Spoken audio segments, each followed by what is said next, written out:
Hoje é dia 3 de novembro de 2019 e este é o episódio 63 do podcast Ubuntu Portugal, o show sobre Ubuntu, software livre e outras cenas. Comigo hoje tenho o Tiago Carrondo. Olá, Tiago. Olá, Diogo, está tudo bem? Olá, sim, como disse o Tiago, eu sou o Diogo Constantino, e habitualmente temos connosco o David Negreira.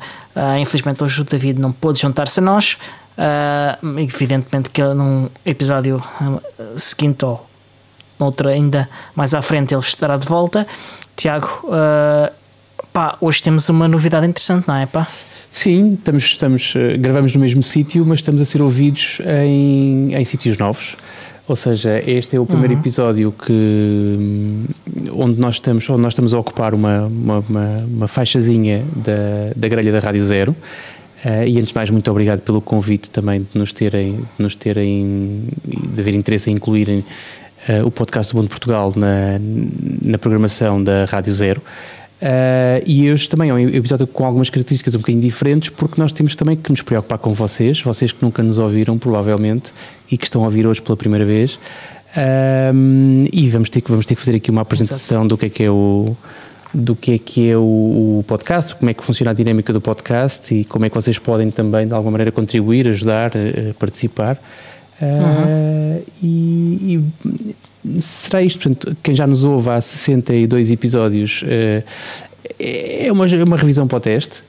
Quem vai ouvir pela primeira vez, pronto, vamos aqui ensinar alguma coisa sobre o que é o podcast do Ubuntu Portugal. Não sei se queres tu tomar a dianteira, Diogo. Pronto, posso tentar. Então, o podcast do Ubuntu Portugal é um podcast criado por mim inicialmente e pelo Tiago, onde decidimos ter um mecanismo para explorarmos a nossa ânsia de fazer um podcast e para ajudarmos a criar uma dinâmica nova na comunidade Ubuntu Portugal. Acho que tivemos algum sucesso com isso, e a partir daí mais gente se juntou a nós. O David Negreira juntou-se como host e tivemos imensos convidados já, e ajudámos a divulgar o trabalho de algumas pessoas na comunidade e o trabalho das pessoas para a comunidade. Pessoas e também de empresas, porque também há empresas a contribuir para a comunidade. Tiago, tinhas alguma coisa mais a acrescentar sobre esta introdução? Não, essencialmente é isto foi uma forma de nos aproximarmos nós das pessoas que já conhecíamos e com quem contactávamos menos, ou de pessoas completamente novas. Portanto, e quase todas as semanas, quando nós gravamos, quase todas as semanas existe um feedback ou existe uma coisa mais suave ou mais intensa, conforme as pessoas e a forma como elas têm de comunicar. Mas em quase todos os episódios nós temos notado que temos novas pessoas que nos ouvem. Também é normal, nós, no princípio, ainda nunca publicámos números exatos. Se calhar devíamos fazê-lo. Eu acho que já são números de orgulho, portanto acho que devíamos fazê-lo. Temos que reunir e decidir isso. Mas pronto, mas seja como for, não divulgando números exatos, cada episódio que nós gravamos e quando começámos a ser mais regulares, os números aumentaram, e aumentaram bastante. É sinal que cada vez mais gente nos ouve, o feedback também é cada vez mais caloroso, cada vez mais numeroso também, portanto é cada vez mais frequente nós entrarmos num sítio, irmos a qualquer lado e alguém vir ter connosco, sabendo ou não sabendo quem nós somos, mas que ouve o podcast ou que está naquele sítio porque ouviu no podcast falar sobre, portanto, e tudo isso são motivos de orgulho para nós, portanto é sinal que estamos a fazer um bom trabalho. Tentamos também sempre melhorar, apesar de... Eu por acaso achei que tu ias falar sobre aquilo que é o esqueleto normal de um episódio do podcast e ia-me rir à brava, porque nós não temos um esqueleto normal, a única coisa que nós temos é a abertura e o fecho garantidos, e mesmo o fecho nem sempre temos garantido, tudo o resto é bastante volátil.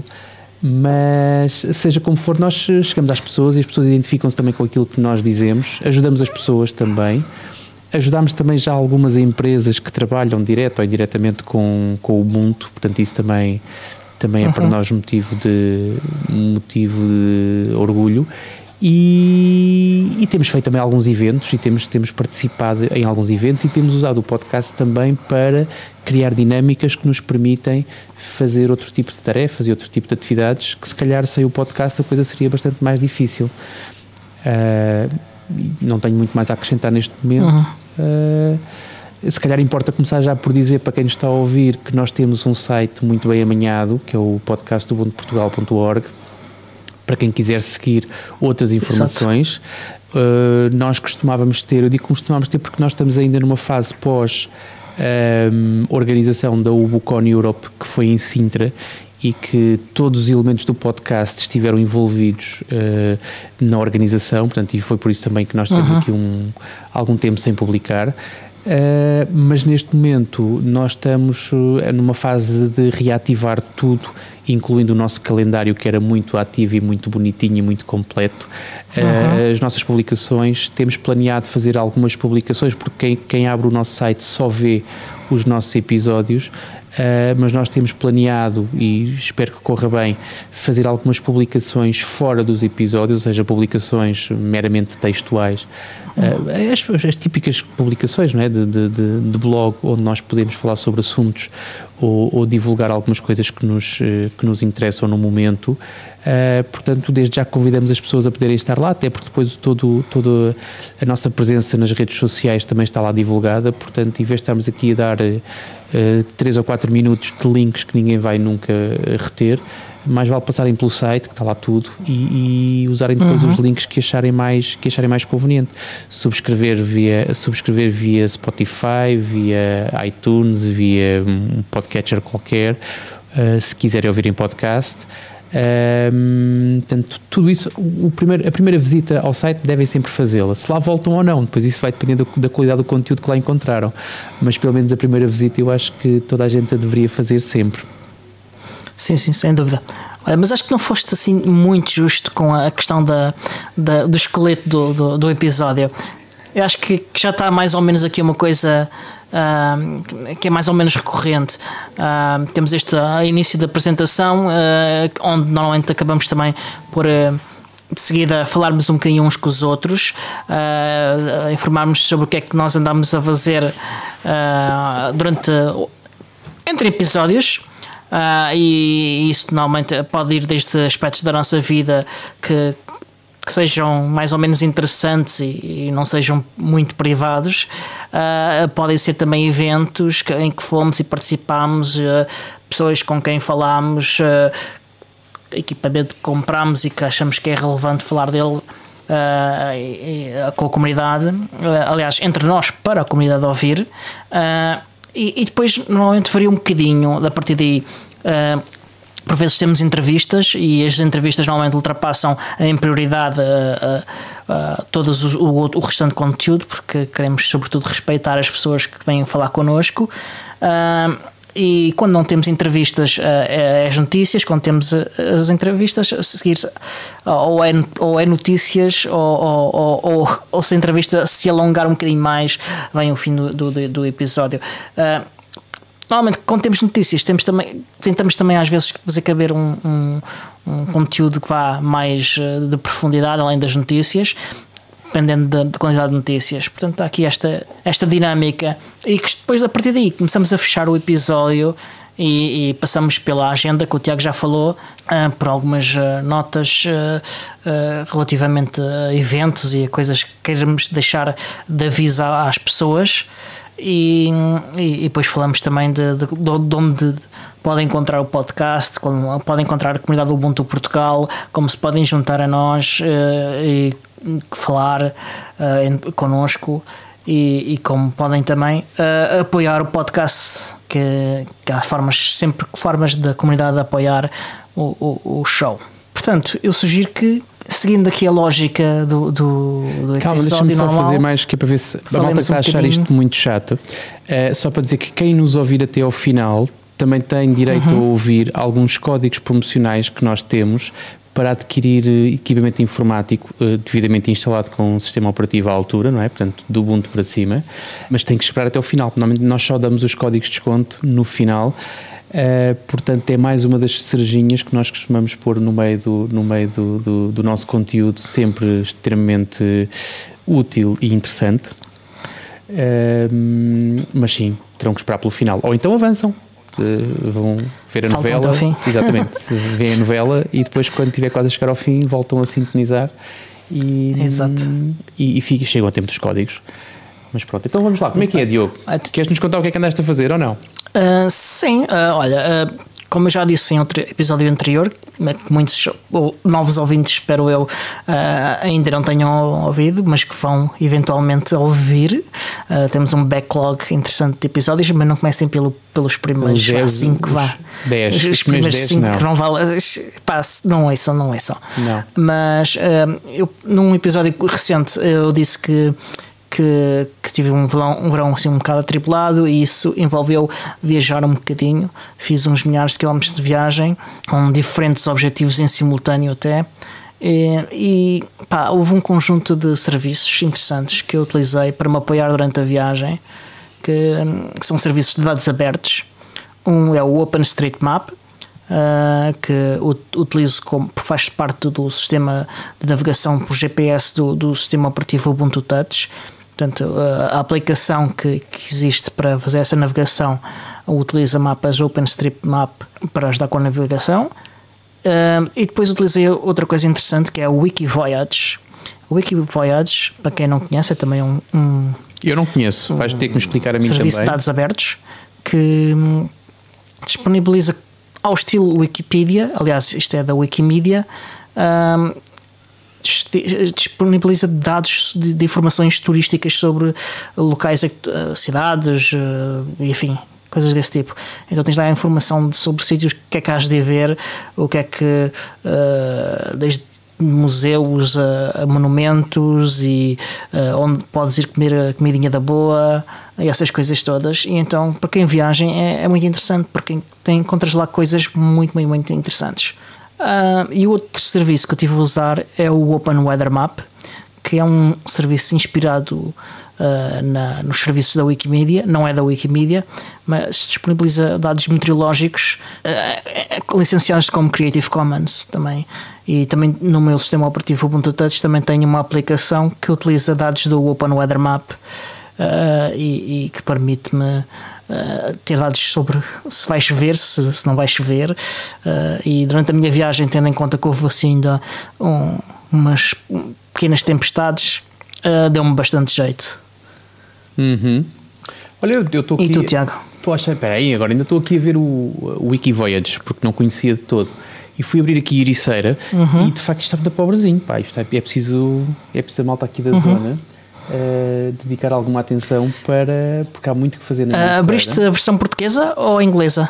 Eu abri o wikivoyage.org só, e foi Ericeira. Sim, mas foi para conteúdos em português ou em inglês? Não, está em inglês. Get in, get around, see, do. Ok, portanto fiz aquilo mais que eu experimentei as duas coisas. Eu usei os dois serviços, aliás, as duas versões do serviço, em português e inglês, e de facto em inglês, pelo menos para outros países da Europa, é bem mais completo do que o português. Pois. É um bocado como outros serviços também, os portugueses gostam de usar, mas gostam um pouco de contribuir, e isto, se a malta não contribui, não aparece do ar.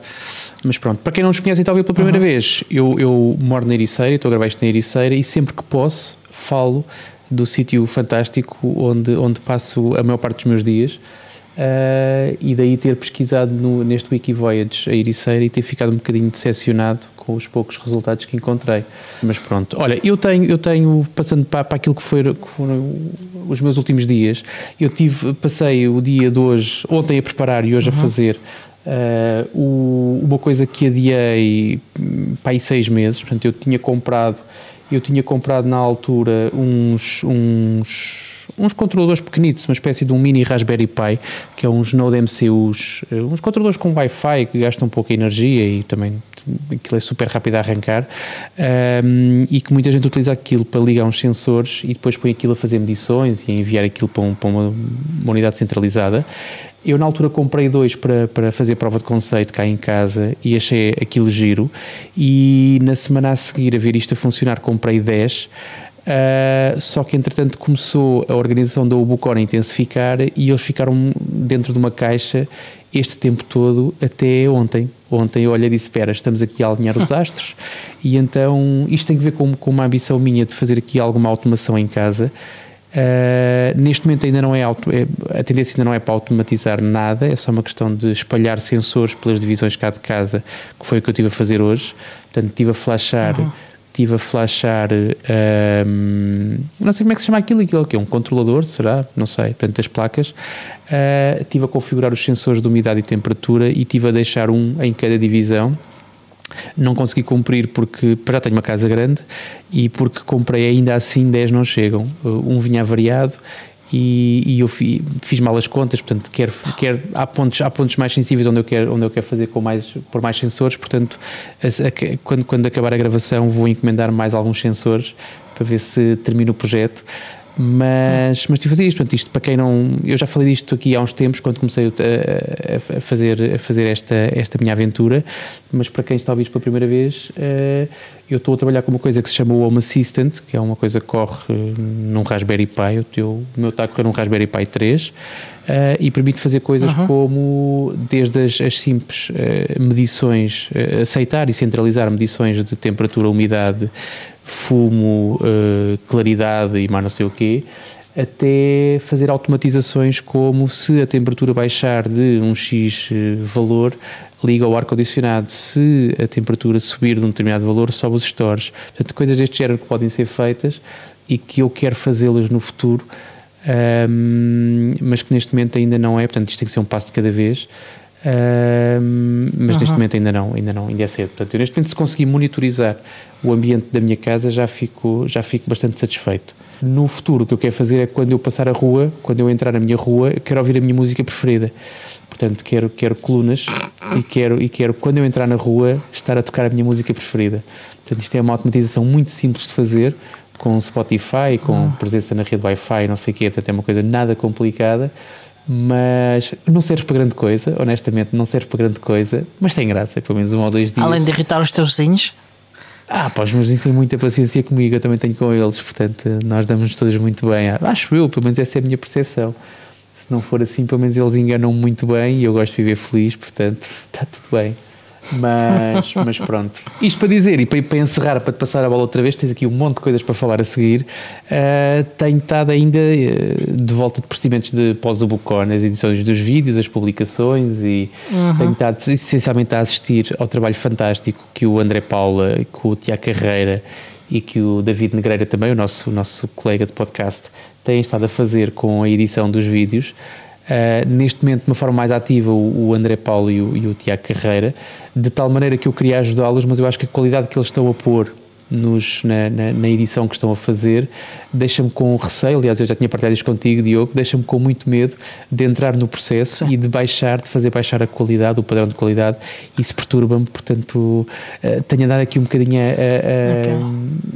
na retranca, porque não, eles estão de facto muito bem mesmo, não estão com o ritmo. Mais 1 ou 2 pessoas a ajudar seria positivo, porque a tarefa ia terminar mais cedo, mas ao mesmo tempo, os gajos estão muito bem mesmo. Portanto, desde já o meu obrigado e muitos parabéns ao trabalho que eles estão a fazer. Aliás, cada vez que sai um vídeo novo, não se ouvem críticas, só se ouvem elogios.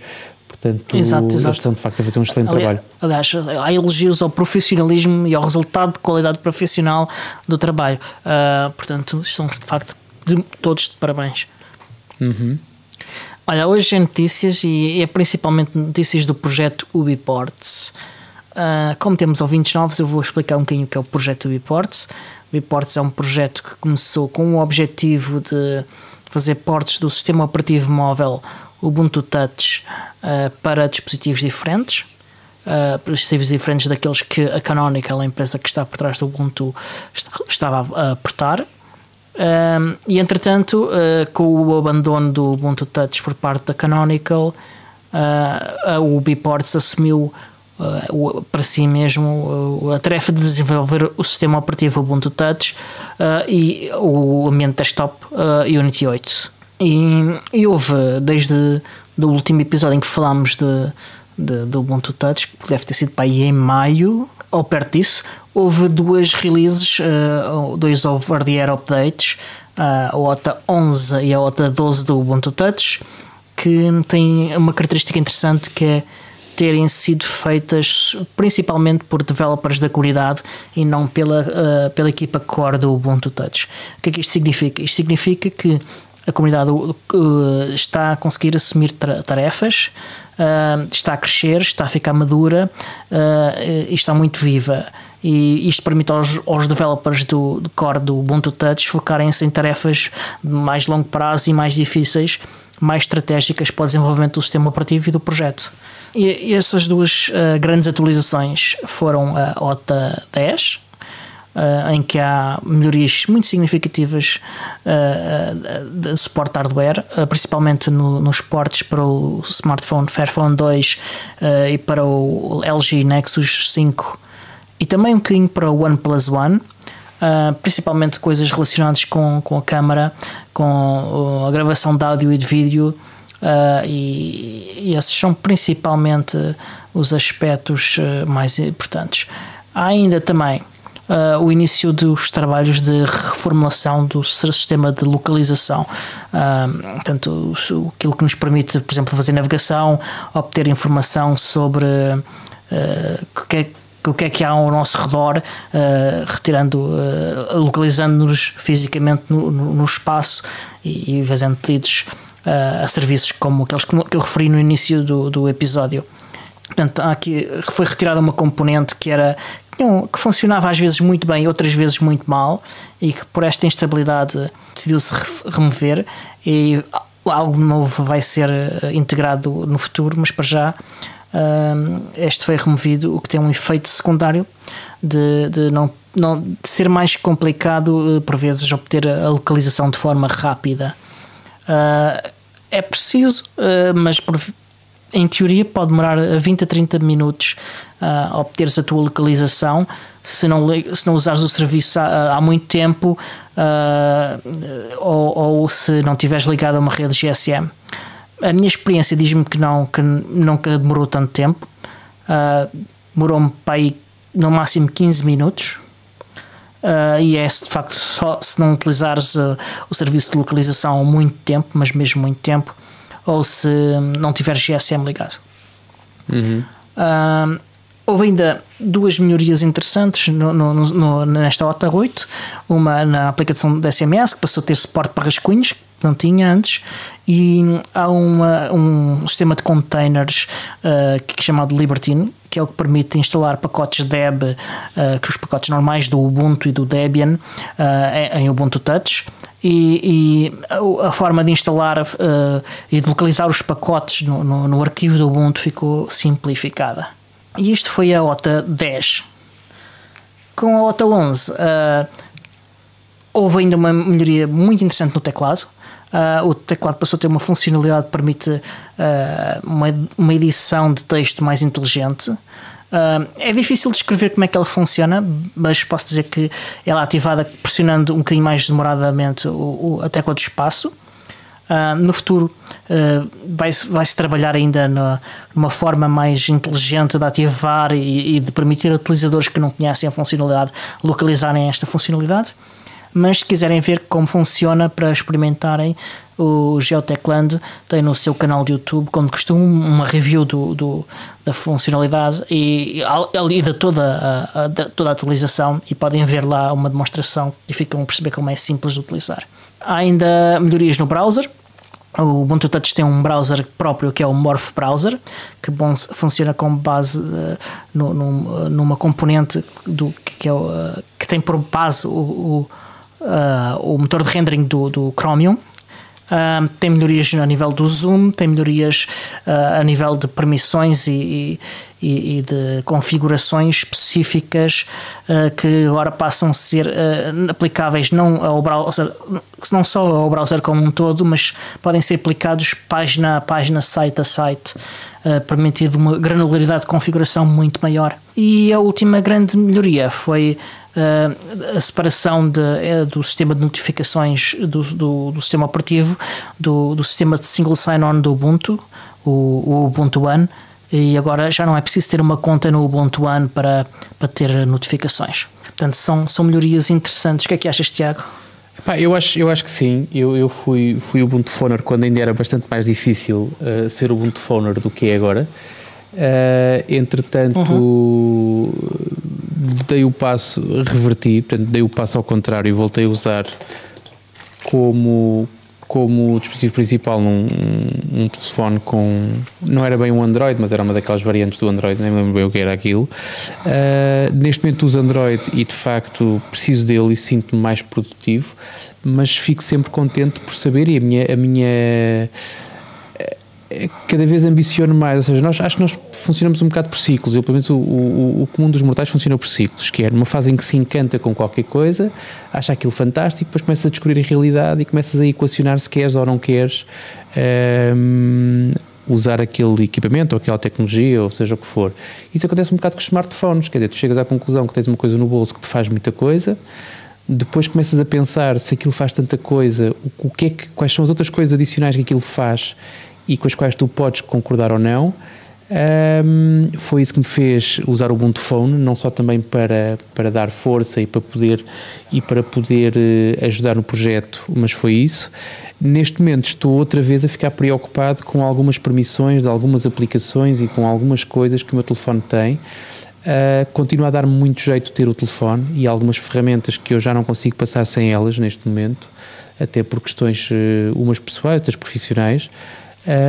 Mas tenho uma convicção de que no futuro posso ter um telefone com as tais aplicações com as quais eu não passo sem, como um dispositivo secundário, e voltar a ter como sistema principal um telefone com um sistema operativo que me deixe mais descansado. Eu lembro-me que vivia muito mais descansado quando usava o Ubuntu Phone, por duas razões. Para já porque o sistema operativo era open source, e depois todo o sistema operativo, e depois quer dizer, havia aquela camadinha, não é? Mas pronto, fundamentalmente era open source, a parte que nos interessava.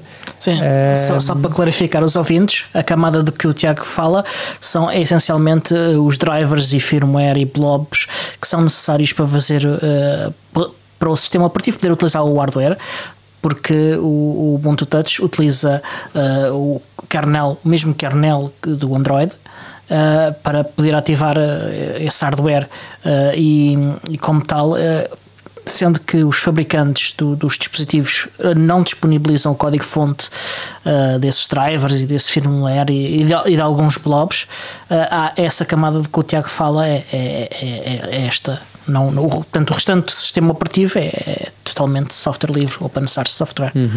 Agora, a questão que, lá está, havia essa parte que me deixava dormir mais descansado, e havia a outra parte que era, como aquilo tinha muito poucas aplicações e muito poucas notificações, eu também vivia mais descansado porque o meu telefone apitava muito menos, o que era fixe. Neste momento eu preciso que ele apite, infelizmente eu preciso que ele apite, e preciso estar alerta, e há uma série de coisas que eu tenho que estar volta e meia a olhar para o telefone. Mas fico sempre bastante contente. Aliás, eu continuo a ter dispositivos, não tenho neste momento tantos quantos tinha, não tenho tantos, tenho menos um só. Foi o tablet, o M10, que ainda continua a ter um Android, porque me dá jeito, lá está. Há algumas aplicações que eu tenho lá instaladas que, se eu instalasse o Ubuntu, ia perdê-las e era uma chatice. Mas continuo com o meu Fairphone, continuo com o meu B4, o meu BQ 4,5, o meu primeiro Ubuntu Phone, e que ainda está ativo. Tem um cartão SIM, recebe chamadas, faz chamadas. Aliás, o número de telefone que estava anunciado no site da Ubucon era exatamente o número desse BQ 4,5. Continuo com o MX4. Agora eles volta e meia vão perdendo a bateria em cima da minha secretária, porque eu basicamente ligo, olho, quando há uma OTA vou, de vez em quando olho para eles e faço dou uma voltinha, como eu costumo dizer, mas não são de todo o meu equipamento diário. Aquilo que anda sempre na mochila comigo é de facto o BQ 4,5. E esse continua a fazer-me companhia, até por razões históricas. E já deste uma voltinha a estas OTAs, ou ainda não tiveste a oportunidade por causa da Ubucon e desta da carga de trabalho que tivemos? O BQ 4,5 subiu, e eu normalmente ficava sempre chateado, às vezes até ia para o Twitter queixar-me de uma forma simpática, mas ia dizer que porque é que os meus telefones, normalmente quando saía uma OTA, eu demorava 2 dias a receber a atualização, porque também, para quem não sabe, deixa-me explicar também um bocadinho do que eu ainda sei da Fundação Ubiports e do trabalho da Ubiports, que é as atualizações são entregues de forma faseada, portanto, e a queue de entrega não é, pelo menos a minha experiência diz-me isso, não é sempre a mesma. Portanto, eu já tive alturas em que estive 2 dias à espera da atualização, E, por exemplo, esta última, a Otto 11, portanto, assim que eu vi o anúncio, olhei para o telefone, a única coisa que eu tive que fazer foi ir não esperei pela notificação, fui à secção das atualizações e ao verificar se havia, lá estava a Otto 11 à minha espera. Mas sim, subi, o BQ 4.5 está instable, portanto, também porque eu uso, não muito regular, mas uso e preciso que ele esteja funcional, portanto está instable e sobe cada vez que há uma OTA nova. O Fairphone, o MX4, esses estão, não sei se estão em Edge, se estão em a outra que não é tão maluca, como é que se chama? O outro canal, Development, não. Há o RC, é o RC, portanto, há vários canais. Eu vou dizer os canais que há. Portanto, há o Stable, há o RC, que é o de qualidade, são os Release Candidates. Depois há o Development, que é onde ocorre o desenvolvimento regular do Ubuntu Touch, e tens para aí imagens uma vez por dia, às vezes mais até. E depois há o Edge, que é o canal mais extremo de todos, em que simplesmente é onde se experimenta coisas malucas e facilmente podes ficar com o sistema brincado por causa disso. Eu tenho, não te consigo garantir, mas acho que o Fairphone está em Edge, o MX4 está em RC, portanto eu mais ou menos vou estando às escadinhas em relação àquilo que é o software, até porque também é uma coisa que é importante salientar, que os dispositivos onde corre o Ubuntu, a experiência de utilização de cada dispositivo é muito própria. Portanto, há uma diferença muito grande, aliás, e tu já falámos sobre isso. O telefone que eu escolhi para andar comigo é por razões históricas, não é porque é a melhor experiência de todas. O BQ 4.5 é de facto um telefone bastante limitado para aquilo que são as necessidades do Ubuntu. Mas estável. Sim. A qualidade do software no BQ, ele corre mais devagar, é um facto, mas é um dos telemóveis com o sistema mais estável. Mas eu tenho várias experiências e vou fazendo dando as minhas voltinhas. Olha, eu comigo, estás aqui a ver, este é o BQ 4.5, aqui ao meu redor, costumo ter mais, mas eu tenho o OnePlus One. Para quem só nos ouve, eu estou de facto a ver o projeto do Biports. Eu estou de facto a ver aquilo que o Diogo está a prometer que está a mostrar, portanto, se acreditarem em mim, se não acharem que eu sou mentiroso, exatamente, ele está de facto a mostrar. Mas exato. eu também, olha, o meu Fairphone neste momento está a carregar, o MX4 também está aqui, olha, tudo à distância de um braço. Olha, o MX4 está aqui e falta-me... Não me falta nenhum. Também o OnePlus 3 e ali ao fundo da mesa tenho a carregar um Nexus 5. Se de vez em quando ouvir que é uma coisa fabulosa. Diz. Por acaso eu não tenho nada com rede ligado neste momento. Uma coisa fabulosa que os Nexus 5 têm e que mais nenhum dos que eu experimentei e que eu tenho até agora tem é o wireless charging, que é uma maravilha, pá. É um cabo a menos por aqui por casa. Já tenho 3 carregadores wireless cá em casa. É fantástico. Muito bom. Eu tenho neste momento vou ter mais um e talvez apanhe um na mala de viagem. Logo eu tenho já uns auriculares que carregam wireless também. Portanto, tu deixas aquilo lá em cima e passado um bocadinho aquilo está carregado. É só isso. Não tens que andar a enfiar, não tens que andar a... É muito fixe. Mas pronto. Olha, Diogo, deixa-me dizer uma coisa. Também tiveste aí um bocado a debitar informação sobre OTA. Deixa-me falar sobre coisas mais mundanas. Este fim de semana, porque tenho mais de 25 anos, para quem não me conhece, até porque eu normalmente não escondo a minha idade de ninguém. Eu jurava que só tinhas 22, pá. Eu jurava que só tinhas 22. Idade mental tenho menos do que isso, mas pronto. Mas tive, por ter mais de 25 anos, por ter um leitor de cartão de cidadão, por ter um sistema operativo fantástico, onde os leitores de cartão de cidadão correm lindamente, que é neste momento o Ubuntu 18.04, a última LTS, e por ter e conservar religiosamente o envelope dos pins. Eu já não preciso do envelope para nada, porque eu tenho os meus pins na cabeça, mas por ter tudo isto, consegui este fim de semana fazer uma coisa fantástica, que foi não ir à loja do cidadão, não marcar com não sei quanta antecedência, não estar não sei quanto tempo à espera em filas, e fiz a renovação do meu cartão de cidadão confortavelmente na minha bola de pilates, aqui na minha secretária, eu posso dizer 10 minutos renovei o meu cartão de cidadão e o da minha mulher. Portanto, isto para dizer também que, lá está, recordo com pouco carinho quando era muito difícil usar o Ubuntu como daily, não é? Neste momento como daily laptop ou desktop, fosse o que fosse.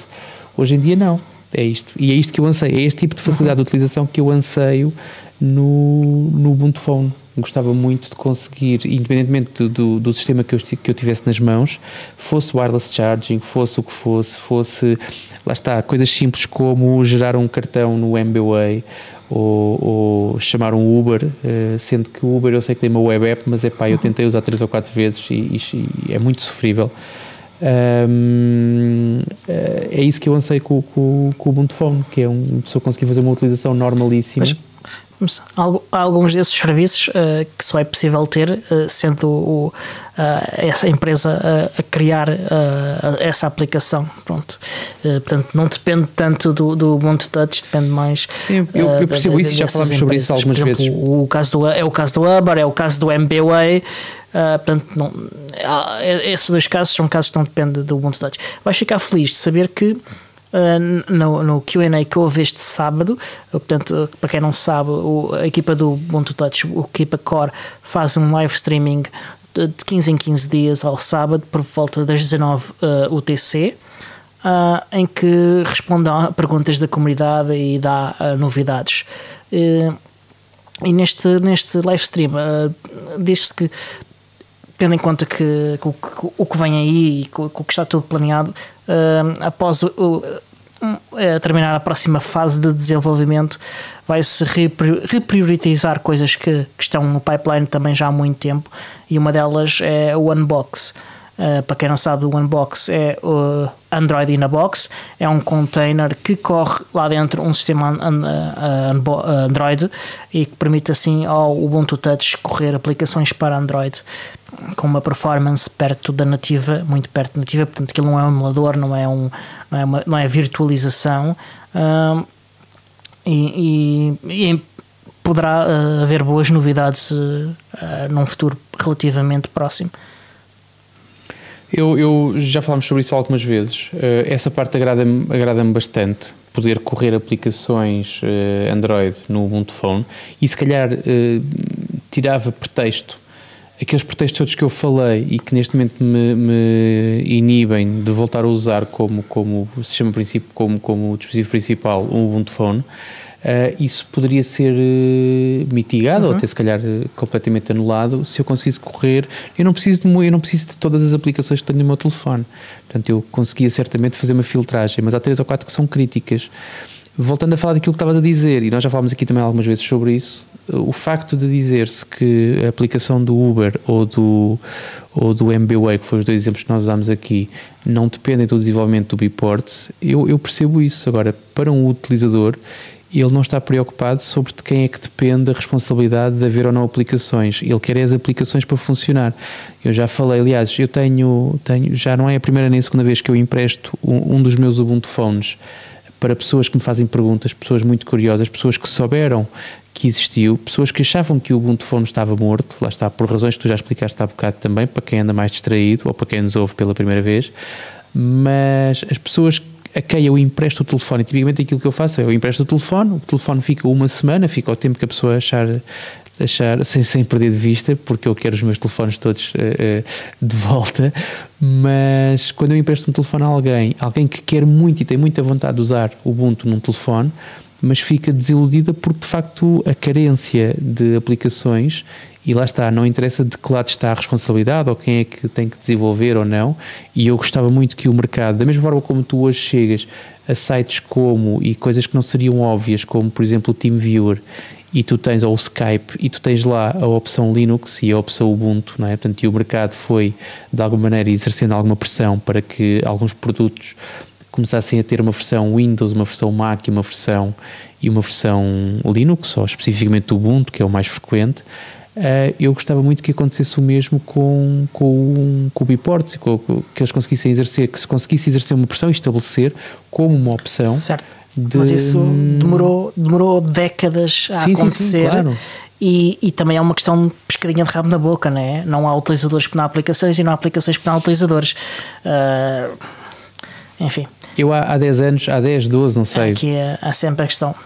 Eu usava o Ubuntu Desktop da mesma maneira como usava o Ubuntu Phone há 3 ou 4 anos, que era a sofrer um bocado, mas a achar que estava a fazer o bem maior, não é? Portanto, era um utilizador e tínhamos que ser utilizadores e havia uma série de coisas que nós não conseguíamos fazer. Eu, na altura, tinha os meus computadores quase todos com dual boot, porque havia coisas que eu não conseguia fazer no Ubuntu e tinha que os fazer. Neste momento, caramba, há anos e anos que já não tenho dual boot e eu gostava muito que fosse a mesma coisa, que aconteça mesmo com o Ubuntu, que é um caminho que se faz, é um caminho que vai ter que se percorrer. E vai acontecer logo. E eu acredito que sim, acredito que daqui a 5, 6, 7 anos, não sei se ainda será com telemóveis, se será com outro tipo de dispositivos quaisquer que nós neste momento ainda não conseguimos imaginar, mas que esta pressão exista e que começa a haver aplicações que tenham versão iOS, Android e Ubuntu. Parece-me bastante possível. Agora, o caminho até lá chegar, sim, é preciso partir pedra, é preciso sofrer um bocado, porque a palavra certa é mesmo essa, para quem gosta e para quem depende de um telefone ou de um dispositivo para trabalhar, ou para, seja, mesmo para recreio, sofre um bocado. Tu não és exemplo porque tu nunca tiveste um smartphone antes do Ubuntu. Neste momento o Ubuntu Touch tive durante umas semanas. Pronto, exato, não é? E não era para telefonar, não era como um smartphone, era para fazer. Mas também não tinha conta do Google lá, não fazia downloads da Store. As aplicações que eu tinha instalei de fora era o VLC e o Firefox, que fiz sideloading delas e não utilizava mais nada que não isso. Pelo que, pronto, a minha experiência é um bocadinho diferente e não é só isso. Há aplicações que eu simplesmente não preciso e outras que eu não quero e que aceito fazer esse compromisso e passar sem elas. Mas quando tu dizes, claro que não é para toda a gente. Tu falaste há bocadinho de um exemplo que eu achei curioso, que é as pessoas diziam que demoravam cerca de 30 minutos a obter uma posição de GPS. Se não te ligassem há muito tempo, se não tivessem rede GSM... Em teoria poderia chegar até... Exatamente. Na prática nunca chegou tanto. Aliás, na boa parte das vezes demora segundos. Pronto. Segundos é uma coisa normalíssima, é aquilo que acontece habitualmente. Agora... quando tu disseste há bocado que nunca chegou a demorar mais do que 15 minutos. 15 minutos é muito tempo, pá. Se eu entrar no carro e se eu precisar de ir daqui para ali, se eu tiver que estar 15 minutos dentro do meu carro quieto à espera da opção de GPS, é uma eternidade. Então se tu tiveres com algum tempo limitado... Mas tu também não normalmente não estás meses sem pegar no teu telemóvel, não é? Isto acontece-me quando eu estou... como tenho muitos telemóveis, eu vou circulando entre os que eu tenho. E às vezes chega a estar meses sem utilizar um telemóvel porque não calhou na rotação normal que eu estava a fazer, não calhou agarrar naquele e portanto não é uma situação também, uma circunstância normal que a maior parte das pessoas vão ter. Portanto, as pessoas normalmente vão usando os telemóveis e de uma forma ou outra alguma aplicação, algum serviço que eles utilizam vai usar o serviço de localização. As pessoas vão passar meses sem usar o serviço de localização, não é realista. Falaste em condições extremas, eu percebo isso. Mas o que eu estava a dizer aquela situação não acontece. Aquele pior caso possível é um caso teórico que importa explicar para propósitos de transparência, mas que não é um caso normal. Mas o que eu estava a dizer é, tipicamente um utilizador do Ubuntu, se ele tiver que estar à espera 15 minutos pelo GPS, tolera isso, é uma coisa normal, é uma coisa que, lá está, que pode acontecer. Sim. Não vai ficar indignado por causa disso. Sim. Agora, o comum dos mortais, lá está, e o exemplo típico é esse. Imagina entrares num carro e ligares o teu telefone e tens de estar 15 minutos parado no carro à espera de GPS. Sim, se estiveres com pressa não é aceitável, ponto. E eu ponho mais umas especiarias em cima, que é, se estiveres sozinho, é só chato. Se tiveres a mulher ao lado e 2 crianças no banco de trás, então aí a tua vida fica um inferno, meu. São os piores 15 minutos da tua vida.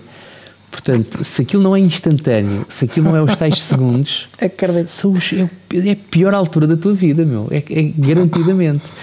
Mas pronto, depois falando de coisas boas, é como digo, isto ainda é complicado depender exclusivamente, para quem depende de um smartphone, depender exclusivamente de um telefone é complicado, mas é um caminho que tem vindo a ser facilitado com o tempo, cada vez mais, e cada vez é mais fácil, e cada vez, uma coisa que faltava durante muito tempo e que eu nunca percebi porquê, é que era um cliente de e-mail decente, coisa simples, receber e-mails em condições no Ubuntu Phone.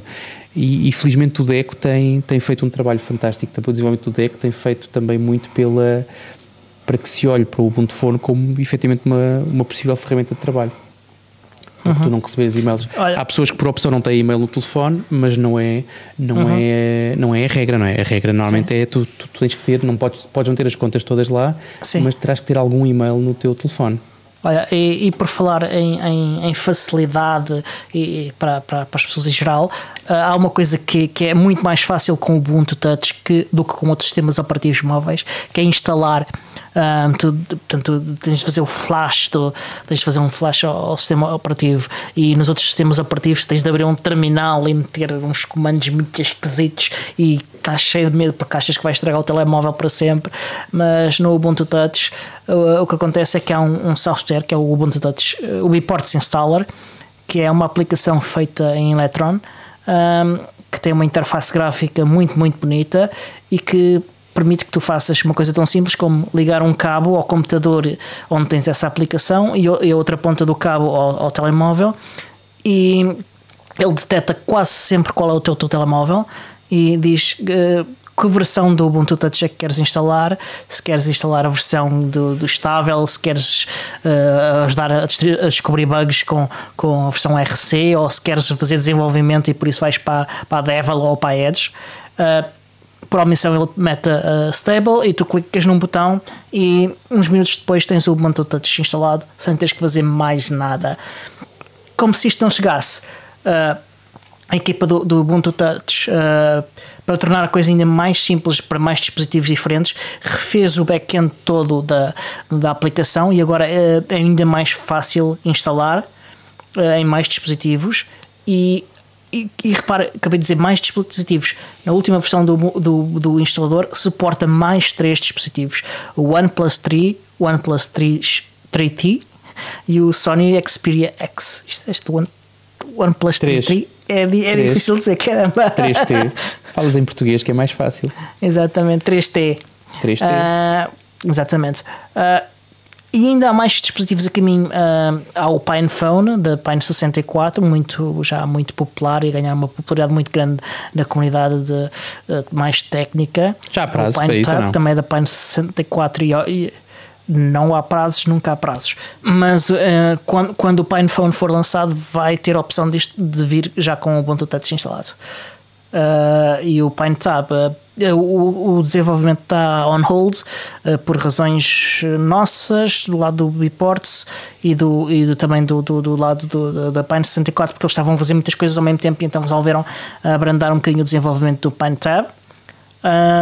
Também da Pine 64 há o Pinebook, que é um ultra portátil que corre um processador ARM também, e que podemos ver no Ubuntu Europe a correr também o Ubuntu Touch. Devido à aposta que o Marius Gripskard, o principal e fundador developer do Biports, fez de comer uma meia ou portar o Ubuntu Touch para Raspberry Pi, também já há uma imagem relativamente funcional do Ubuntu Touch em Raspberry Pi só para o 2 e 3. Para o 4 acho que ainda não, e para o 0 não vale a pena sequer. E faz chamadas? Não tem, se ligares um modem que seja suportado pelo kernel, em teoria poderia ser possível fazer chamadas. E ainda há o Librem 5 da Purism, só que o desenvolvimento do porte para o Librem 5 foi até onde foi possível fazer com uma development board, mas as development boards e o hardware final que está a ser ou vai ser enviado para os utilizadores é diferente, e a equipa do Biports ainda não recebeu nenhum dos dispositivos e e guarda que possa receber um desses dispositivos para terminar o trabalho de fazer suporte. E pronto, foram as novidades do Ubiports. Este foi um episódio de Ubiports. Deixa-me só arrematar com esta. Para todas as pessoas que acharam que eu estava a ser demasiado pessimista ou redutor em relação ao Ubuntu, nada como pegarem, quase toda a gente, pelo menos quem trabalha com tecnologia, quase toda a gente tem um telefone na gaveta, porque entretanto substituiu ou não pôs no LX porque não queria ou não tinha ninguém a quem o oferecer. Portanto, se têm na gaveta algum dos telefones suportados pelo Ubiport, peguem no instalador, encostem-lhe um cabo, não desanimem se o cabo, foi aquilo que tu não falaste, que é, se o cabo não detectar o telefone, não troquem de telefone, nem digam nomes, nem chamem nomes ao instalador, troquem só de cabo. Sim. Não é questão... Acontece frequentemente os cabos estarem danificados ou então... e serem o suficiente para carregar a eletricidade, mas não para passar dados de forma fiável. Já aconteceu cabos que passam dados não detectarem. Eu passei por isso ainda na altura não do instalador Ubiport, mas daquela ferramenta que o Mário Schwabeck tinha. Não me lembro do nome da ferramenta, mas eram cabos e não tem que ver com o cabo ser mais grosso ou ser de melhor qualidade ou ter marca. Magic Device Tool. Exatamente, isso mesmo, MDT. E então eu passei eu tinha uns miseráveis, daqueles que tinham sido comprados quase ao quilo no eBay ou coisa do género, e eram para mim os melhores cabos para fazer isso. Portanto, não desanimem, nem escolham o cabo mais brilhante para flashar. Escolham vários cabos. Se o primeiro não funcionar, escolham só outro cabo diferente, porque é uma magia que ninguém soube explicar, pelo menos a mim ainda ninguém me explicou a razão disso acontecer, mas o certo é que trocando de cabos, rodando de cabos, a coisa normalmente acaba sempre por funcionar. É uma questão de qualidade de fabrico, sobretudo. Epá, não, eu duvido de ti, porque eu vi um dos cabos que avançando agora melhor. E a caminho do fim do episódio. Espera aí um bocadinho. Não, porque eu quero falar sobre isto. O cabo que eu usava para fazer o Magic Device Tool era o mais miserável dos mais miseráveis que eu tinha. Portanto, não é qualidade de fabrico, é magia negra. Eu entro na categoria da magia negra. Tá bem. Mas vá, avança, continua. Então, para fechar o episódio, que já está mesmo na hora, nós estamos a publicar os vídeos das sessões da UbuCon Europe 2019, que decorreu em Sintra, como já dissemos. Nós estão a ser publicados no canal de YouTube. Nós não é o podcasting, convém esclarecer. Nós, exatamente, nós, a organização da UbuCon Europe. Estamos a publicar no canal de YouTube da UbuCon Europe os vídeos das sessões. Ainda não estão todos, estarão eventualmente todos em breve. Se não puderam ir à UbuCon Europe, ou se não souberam o que ia acontecer, ou se foram e não conseguiram ver as sessões todas porque haviam 4 tracks em paralelo, não percam esta oportunidade e vão lá ver os vídeos.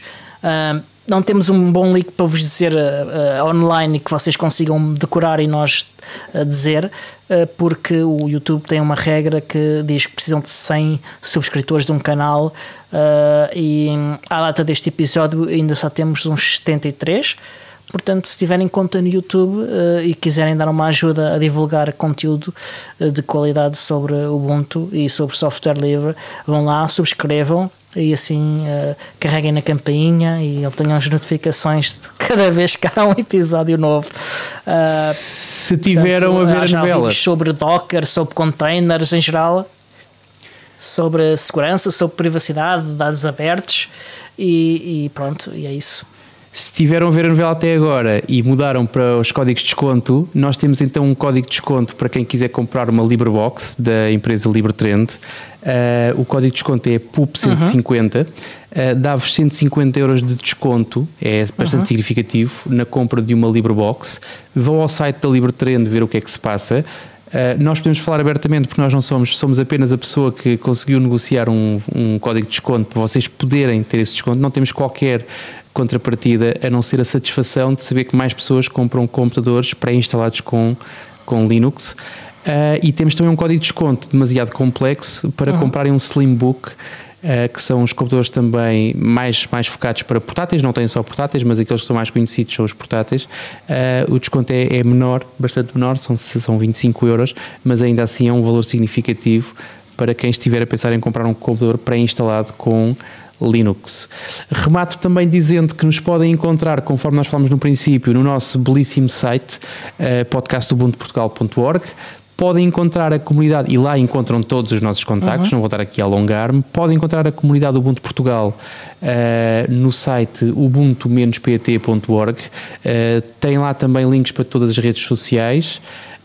Nós terminamos sempre com um apelo a que apoiem o nosso show, falem dele aos vossos amigos, partilhem o post dos episódios nas vossas redes sociais prediletas, façam uma pendrive com os nossos episódios, excluindo os primeiros 5, eu acho que são 10, mas tirando isso, façam uma pen bonita, ofereçam no Natal.